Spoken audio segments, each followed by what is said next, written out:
Hi hello how are you. അപ്പോൾ ഇന്നത്തെ it means Friday, today Friday ആണ്. അപ്പോൾ ഫ്രൈഡേ ആകുമ്പോൾ നമ്മളൊരു സ്പെഷ്യലായിട്ട് എന്തെങ്കിലും ചെയ്യണ്ടേ. അപ്പോൾ ഫ്രൈഡേ മിനി വ്ളോഗ് നമുക്ക് നോക്കാം. ടുഡേ ഞാൻ കുക്കർ ചിക്കൻ ബിരിയാണിയാണ് ചെയ്യാൻ പോകുന്നത്. ഞാൻ ഓൾറെഡി ചെയ്തിട്ടുണ്ട്. നല്ല ടേസ്റ്റി ആയിട്ട് വന്നതുകൊണ്ടാണ് ഞാൻ നിങ്ങൾക്ക് കാണിച്ചു തരാമെന്ന് വിചാരിച്ചത്. വെരി സിമ്പിളാണ്. ആദ്യം ഞാൻ ചിക്കനിൽ മാരിനേറ്റ് ചെയ്ത് വെച്ചിട്ടുണ്ടായിരുന്നു റോൺ ഹാർ. അത് ഞാനൊന്ന് ഫ്രൈ ചെയ്തെടുക്കുകയാണ്. ഫ്രൈ ചെയ്തെടുത്തിട്ട് സൈഡിൽ ഞാൻ അരി ഒന്ന് സോക്ക് ചെയ്ത് വെച്ചിട്ടുണ്ട്. പിന്നെ ഇത് നല്ല ഫ്രൈ ചെയ്തെടുത്താൽ ചിക്കൻ നല്ല ടേസ്റ്റി ആയിട്ടുണ്ടാവും. അതുകൊണ്ടാണ് ഞാൻ ചിക്കൻ ഫ്രൈ ചെയ്തെടുക്കുന്നത്. ചിക്കൻ 1 kg ആണ് എടുത്തേക്കുന്നത്. അത് ഞാനൊന്ന് ഫ്രൈ ചെയ്തെടുക്കുകയാണേ. കുക്കറിൽ കാഷ്യൂനട്ട്, പട്ട, ലീവ്സ്, ബേ ലീവ്സ്, ഏലക്ക എല്ലാം ഇട്ടിട്ട് അരയില 2 ഇട്ടിട്ടുണ്ട്, ചെറുതായിട്ട് ഇട്ടിട്ടുണ്ട്. പിന്നെ ഞാനൊരു 3 ഓണിയൻ ഇട്ടിട്ടുണ്ട്. എന്നാൽ കുറച്ച് ജിഞ്ചർ ഗാർലിക് പേസ്റ്റ് ഇട്ടിട്ടുണ്ട്. എല്ലാം കൂടി ഇട്ടിട്ട് ഫ്രൈ ചെയ്തതിന് ശേഷം ഞാൻ കുറച്ച് ഫാസ്റ്റായിട്ട് അതിൽ കാണിച്ചേക്കുന്നത് കേട്ടോ.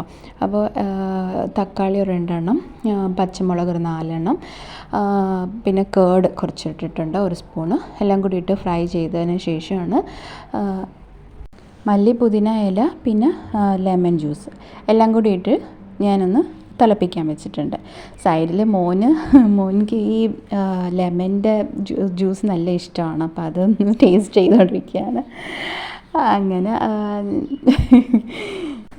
പിന്നെ ഞാനൊന്ന് ഈ ഫ്ലോറൊന്ന് ക്ലീൻ ചെയ്യാമെന്ന് വിചാരിച്ചു. അപ്പോൾ അതെല്ലാം ക്ലീൻ ചെയ്തിട്ട് തിളയ്ക്കുന്ന സമയത്ത് ഞാൻ അരിയും കൂടി ഇട്ട് ഞാൻ കുക്കറങ്ങ് അടച്ച് വെച്ച്. ഫൈനലി കുറച്ച് ഉപ്പിടാൻ മറന്നുപോയി.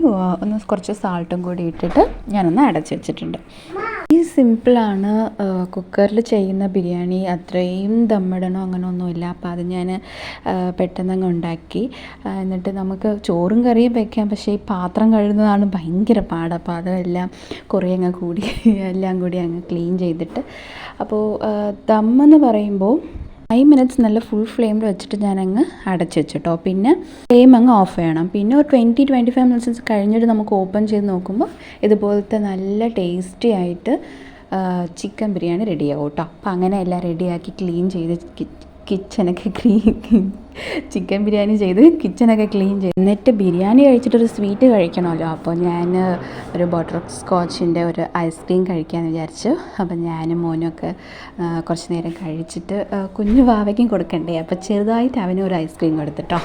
ഇന്നത്തെ വീഡിയോ ഇവിടെ അവസാനിക്കുന്നുണ്ട്. നെക്സ്റ്റ് വീഡിയോയിൽ നിങ്ങളെ കാണാം കേട്ടോ. Bye, see U.